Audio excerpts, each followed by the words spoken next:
This is Patrick Machayo, and today I want to talk about something that I think is being widely misunderstood in our political conversation right now. The topic is simple, but it carries a lot of weight. Democracy is not failing, it is overloaded. If you look at what has been happening recently, you begin to see a pattern. In the US House of Representatives, lawmakers passed protections for hundreds of thousands of Haitian migrants, and they did it with members of both parties crossing the aisle. That is not what a broken system looks like. That is what a functioning, if imperfect, system looks like. At the same time, a federal judge declined an effort to overturn protections tied to immigration policy. Once again, that is the judiciary doing what it is designed to do, acting as a check within the system. And yet, despite these examples of the system working, there is a strong sense among many Americans that the system is not working at all. That is where the real issue begins. The problem is not simply what the system is doing. The problem is what we expect the system to do. American democracy was never designed to move quickly. It was designed to balance competing interests, to prevent concentration of power, and to force negotiation between different sides. That structure was intentional, and for a long time it was understood as a strength.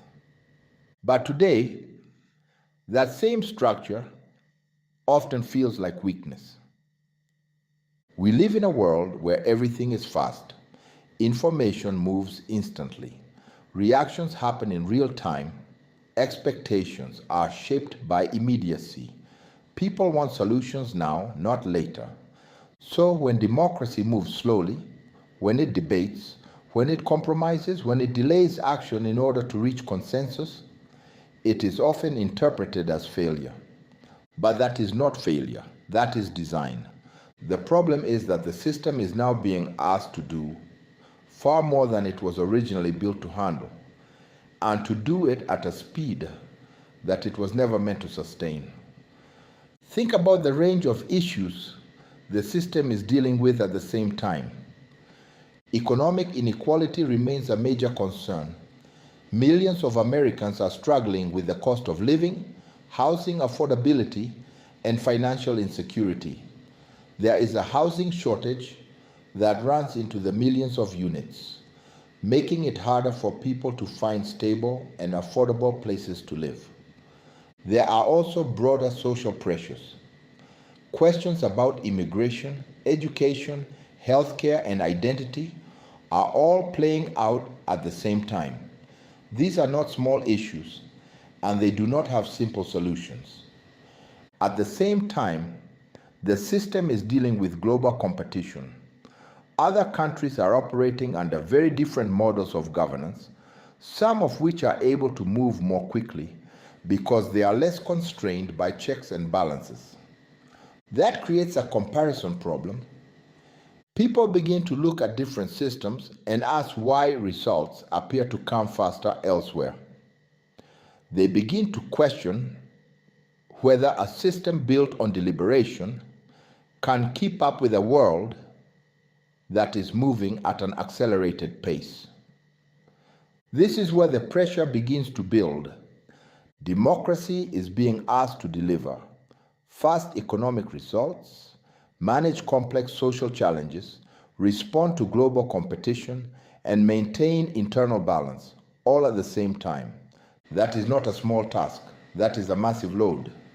And when the system struggles under that load, people interpret it as failure, even when it is still functioning. That is why I say democracy is not failing, it is overloaded. Now, this overload has consequences. When people feel that the system is not delivering quickly enough, frustration increases. That frustration often gets directed at institutions, at leaders, and at the process itself. Trust begins to decline. And when trust declines, the system becomes harder to manage. This is where perception becomes just as important as reality. Even when the system produces results, If those results are not felt in people's daily lives, they do not translate into confidence. People do not evaluate democracy based on technical performance. They evaluate it based on lived experience. If they are struggling to pay rent, if they feel uncertain about their future, if they do not see clear improvements in their daily lives, then broader indicators of progress do not carry as much weight. This creates a gap between what the system is doing and how it is perceived.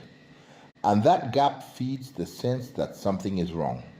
Now, it is important to be clear about what this means. It does not mean that democracy is breaking down. It means that it is under strain. There is a difference between a system that is collapsing and a system that is being pushed to its limits. What we are seeing today is a system being pushed. And that brings us to an important question. What do we do about it? The answer is not to abandon the system. The answer is to understand it better and to strengthen it where it needs support. That means aligning expectations with reality. It means recognizing that democracy is not designed to produce instant results, but that it can still produce meaningful outcomes over time. It also means improving how the system connects with people's lived experience. If people cannot see or feel the results of policy, then those results do not build trust. That connection has to be stronger. Leadership also plays a role here. Leaders have to do more than make decisions. They have to explain those decisions in ways that people can understand and relate to. They have to connect policy to everyday life. Without that connection, even effective governance can feel distant. And finally, there is a broader responsibility. Citizens have to engage with the system not just as critics, but as participants. Democracy depends on involvement. It depends on understanding. It depends on a willingness to engage with complexity. That is not always easy, especially in a fast-moving world, but it is necessary. As we move closer to 250 years of independence, this is the moment to reflect not just on what democracy has achieved, but on what it requires to continue functioning effectively. The system is not perfect, it never has been, but it has shown the capacity to adapt, to evolve, and to respond to pressure. The question is whether we are willing to support that process. Because the future of democracy will not be determined by whether it faces challenges. It will be determined by how those challenges are understood and addressed. Democracy is not failing. It is being asked to carry more than ever before.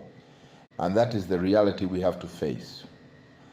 This is Patrick Machayo, and I want to thank you for taking the time to engage with this conversation and for being part of this ongoing discussion.